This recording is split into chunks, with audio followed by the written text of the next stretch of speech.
Hello friends. आज हम बात करते हैं कि करंट और ड्रिफ्ट वेलोसिटी के बीच में क्या रिलेशन है।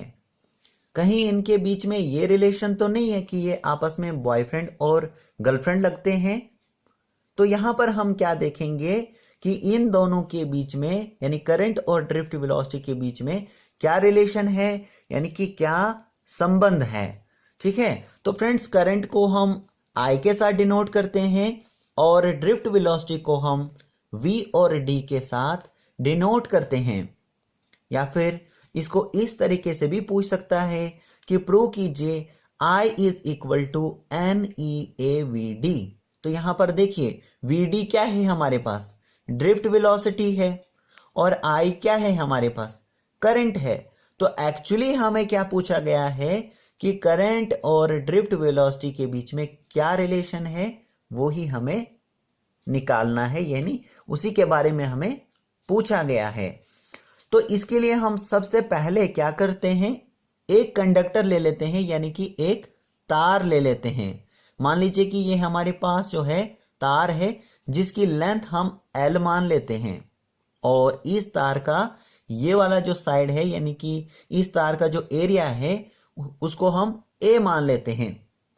ठीक है, अब इस कंडक्टर के अंदर से क्या होंगे, बहुत सारे फ्री इलेक्ट्रॉन्स होंगे जिन पे नेगेटिव चार्ज होता है। इलेक्ट्रॉन पर कैसा चार्ज होता है, नेगेटिव चार्ज होता है। तो इस कंडक्टर के अंदर से बहुत सारे इलेक्ट्रॉन्स होंगे, यानी पूरे के पूरे कंडक्टर में फ्री इलेक्ट्रॉन्स होंगे।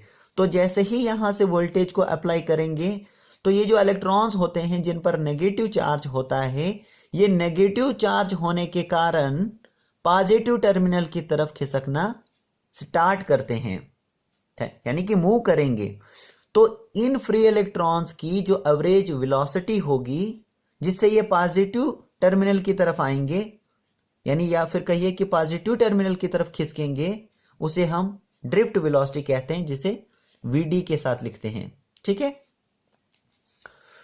अब ये जो इलेक्ट्रॉन्स होते हैं फ्रेंड्स, इलेक्ट्रॉन्स जब फ्लो करते हैं तो उसके चलते हमें एक करंट मिलती है कि नहीं मिलती है। जब इलेक्ट्रॉन्स हमारे फ्लो करते हैं एक डेफिनेट डायरेक्शन में तो उसके चलते हमें एक करंट मिलती है। ठीक है, तो मान लीजिए हमारे पास ये आई करंट यहां से फ्लो कर रही है, तो करंट को हम किस तरीके से निकाल सकते हैं, चार्ज अपॉन टाइम। ये हमारे पास फॉर्मूला होता है, करंट बराबर कि कितना चार्ज हमारा फ्लो करता है टाइम टी में, वो हमारे पास करंट निकल जाएगी। तो एक्चुअली हमें क्या निकालना है, इस चार्ज की वैल्यू निकालनी है। चार्ज को हम क्यू से डिनोट करते हैं, टाइम को टी के साथ हमने लिखा है। ठीक है, तो एक्चुअली हमने क्या निकालना है, इस चार्ज की वैल्यू निकालनी है और टाइम की वैल्यू निकालनी है, और उसके बाद जब हम इसमें पुट करेंगे तो हमें वही आएगा जो हमें निकालना है। तो हमें क्या निकालना है, हमें निकालना है कि I which is equal to N E A V D. ठीक है, अब देखिए फ्रेंड्स, ये जो हमारे पास तार है, इस पूरी की पूरी तार में यानी इस पूरे के पूरे कंडक्टर में हमारे पास इलेक्ट्रॉन्स भरे होंगे।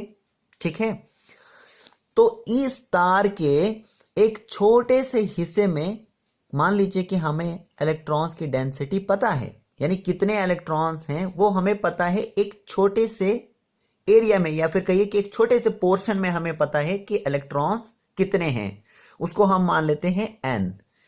ठीक है, यानी कि इलेक्ट्रॉन्स की डेंसिटी एक पर यूनिट वॉल्यूम में, या फिर कहिए एक छोटे से तार के एक छोटे से पोर्शन में हमें पता है कि कितने इलेक्ट्रॉन्स की डेंसिटी है। यहां पर हमने माना है n क्या है, इलेक्ट्रॉन की डेंसिटी है, यानी कि पर यूनिट वॉल्यूम में मान लीजिए यहां पर आपको पता है कि n इलेक्ट्रॉन्स है। n इलेक्ट्रॉन्स मतलब यहां पर कुछ भी हो सकता है, मान लीजिए 100 इलेक्ट्रॉन्स हैं, 200 इलेक्ट्रॉन्स हैं, या फिर 1000 इलेक्ट्रॉन्स हैं। तो ये चीज हमें पता है कि तार इतने बड़े कंडक्टर में एक छोटे से पोर्शन में हमें पता है कि कितने इलेक्ट्रॉन्स हैं। तो अगर तार के एक छोटे से पोर्शन में, या फिर कहिए कि पर यूनिट वॉल्यूम में हमें पता है कि कितने इलेक्ट्रॉन्स हैं, तो इस पूरे के पूरे कंडक्टर में कितने इलेक्ट्रॉन्स होंगे ये हमें आसानी के साथ पता लग जाएगा, है ना। यानी कि फ्रेंड्स मान लीजिए कि एक मैंगो जो है, एक आम जो है वो 10 रुपीज का पड़ रहा है। ठीक है, तो 10 मैंगोज कितने रुपीज के पड़ेंगे, ये तो आप आसानी के साथ पता कर सकते हैं। यानी 10 मल्टीप्लाई बाई 10 करेंगे ना आप, तो क्या हो जाएगा, 100 रुपीज आपको पे करने हैं, है कि नहीं है। इसी तरीके से अगर आपको यूनिट वॉल्यूम में या फिर कहिए एक छोटे से पोर्शन में आपको पता है कि n इलेक्ट्रॉन्स यहां पर हैं, तो इस पूरे तार में कितने इलेक्ट्रॉन्स हैं या फिर कहिए कि इस पूरे वॉल्यूम में कितने इलेक्ट्रॉन्स हैं, ये आपको आसानी के साथ पता लग जाएगा। क्या करेंगे, इसी तरीके से आप मल्टीप्लाई करेंगे, यानी n को आप मल्टीप्लाई करेंगे एरिया मल्टीप्लाई बाई लेंथ के साथ। यानी ये वाली जो साइड है ये क्या है, हमारे पास एरिया है, और ये क्या है, हमारे पास कंडक्टर की लेंथ है। तो वॉल्यूम क्या हो जाएगा, एरिया इंटू लेंथ। तो इस पूरे कंडक्टर में या फिर इस पूरे वॉल्यूम में कितने इलेक्ट्रॉन्स होंगे, अगर n इलेक्ट्रॉन्स हमें पर यूनिट वॉल्यूम में पता है तो, यानी तार के एक छोटे से हिस्से में अगर n इलेक्ट्रॉन्स हैं तो पूरे के पूरे वॉल्यूम में तो हम आसानी के साथ पता कर सकते हैं। कैसे, n को मल्टीप्लाई करेंगे a इंटू एल के साथ, यानी n इंटू वॉल्यूम। तो n a l मतलब n यानी कि इलेक्ट्रॉन्स की डेंसिटी, जो हमें पता है कि इतने सारी जगह में इतने इलेक्ट्रॉन्स हैं, और इसको हम वॉल्यूम तो हमारे पास पता है क्या है, एरिया इंटू लेंथ। तो n को एरिया इंटू लेंथ यानी वॉल्यूम के साथ मल्टीप्लाई करेंगे तो ये हमारे पास टोटल नंबर ऑफ इलेक्ट्रॉन्स हमारे कंडक्टर में कितने हैं ये हमें पता लग गया। ठीक है, यानी इस कंडक्टर में, इस पूरे l लेंथ के कंडक्टर में कितने इलेक्ट्रॉन्स हैं ये हमें पता लग गया, n इंटू ए एल हमारे इलेक्ट्रॉन्स हैं। अब इन इलेक्ट्रॉन्स पर यानी NaL, इतने जो इलेक्ट्रॉन्स हमारे इस तार में हैं, इन पर चार्ज कितना होगा, तो चार्ज को हम Q के साथ डिनोट करते हैं, और Q बराबर हो जाएगा N, और यहाँ पर एक E जुड़ जाता है, और ये Al इसी तरीके से आएगा। E क्यों जुड़ता है फ्रेंड्स, क्योंकि एक इलेक्ट्रॉन पर कितना चार्ज होता है ये हमें पता होता है, कितना होता है, -1.6 into 10 to the power -19 coulomb का चार्ज होता है एक इलेक्ट्रॉन पर, ये हमें पता है। तो चार्ज क्या आ गया, NeAl, यानी इन इलेक्ट्रॉन्स पर, NaL इलेक्ट्रॉन्स पर इतना चार्ज है हमारे पास, NeAl। तो इसको हम इक्वेशन सेकंड नाम दे देते हैं। ठीक है, यानी इलेक्ट्रॉन्स कितने हैं ये हमें पता लग गया, और इन पर कितना चार्ज है ये भी हमें पता लग गया। ठीक है, अब हमने क्या करना है फ्रेंड्स कि इस कंडक्टर में जो हमारे पास पूरे के पूरे कंडक्टर में हमारे पास इलेक्ट्रॉन्स हैं, कितने हैं, NaL इलेक्ट्रॉन्स हैं। अब ये वाले इलेक्ट्रॉन्स तो पूरे के पूरे कंडक्टर में हमारे पास इलेक्ट्रॉन्स भरे होते हैं। अब मान लीजिए कि यहाँ पर इस साइड में कुछ इलेक्ट्रॉन्स हैं, तो वो कितनी देर में यहाँ से इस लेंथ को क्रॉस करेंगे, यानी एक तरह से टाइम लगेगा ना उनको इस लेंथ को क्रॉस करने में। वैसे तो पूरे कंडक्टर में हमारे पास इलेक्ट्रॉन्स हैं, लेकिन यहाँ वाले जो इलेक्ट्रॉन होंगे वो इस तरीके से आगे शिफ्ट करेंगे, उसके पीछे जो होंगे वो इसकी जगह पर आएंगे। तो इस तरह से ये वाले इलेक्ट्रॉन्स यहाँ पर पहुंचेंगे, तो इसके पीछे जो बाकी इलेक्ट्रॉन्स होंगे वो यहाँ पर इस तरीके से पीछे पहुंचेंगे। तो उन इलेक्ट्रॉन्स को जो यहाँ पर थे वो कितनी देर में इस लेंथ को यहाँ से क्रॉस करेंगे, तो उनको क्या लगेगा, टाइम लगेगा, लगेगा कि नहीं, उनको एक तरह से टाइम लगेगा इस लेंथ को क्रॉस करने में। तो हमें क्या करना है भाई, टाइम निकालना है ना। तो टाइम t क्या हो जाएगा, time t which is equals to इस कंडक्टर की लेंथ कितनी है यानी कि L, और इन इलेक्ट्रॉन्स की यानी स्पीड क्या होगी, उनकी वेलोसिटी क्या होगी, स्पीड क्या हो जाएगी। यानी टाइम का फार्मूला होता है डिस्टेंस, जो कि इस तार का होगा, और डिस्टेंस अपॉन स्पीड, ये हमारे पास फॉर्मूला है टाइम का। तो जो इलेक्ट्रॉन हमारा यहाँ पर था इस एंड पर, वो हमारे पास इस एंड से क्रॉस करेगा, तो उसको एक तरह से टाइम लगेगा ना। वैसे तो पूरे कंडक्टर में इलेक्ट्रॉन्स है जैसे मैंने आपको बताया, लेकिन ये वाले इलेक्ट्रॉन्स जो यहाँ पर थे वो आगे खिसकेंगे, तो बाकी जो इसके पीछे इलेक्ट्रॉन होंगे वो इस तरीके से यहाँ पर पहुंचेंगे। इस तरीके से ये चलते ही रहते हैं। ठीक है, तो यहाँ पर time t which is equal to distance upon speed. अब यहाँ पर हमें डिस्टेंस तो पता है इस कंडक्टर का क्या है, L है, तो L लिख लेते हैं। और ये जो स्पीड होती है ये क्या हो जाती है, इन इलेक्ट्रॉन्स की जो एवरेज वेलोसिटी होती है, जिसको हम ड्रिफ्ट वेलोसिटी बोलते हैं, ठीक है। तो वो हमारे पास यहाँ पर स्पीड हो जाएगी। सो उसको हम डिनोट करते हैं वी के साथ, ड्रिफ्ट वेलोसिटी को। सो टाइम टी क्या हो गया, एल अपान वी। तो इसको हम इक्वेशन थर्ड नाम दे देते हैं। अब ये जो हमारे पास सेकंड इक्वेशन है, यानी ये जो हमारे पास चार्ज आया और ये हमारे पास टाइम टी जो आया थर्ड इक्वेशन, तो इस सेकंड और थर्ड इक्वेशन को हम पहली इक्वेशन में पुट करते हैं, यानी कि यहां पर।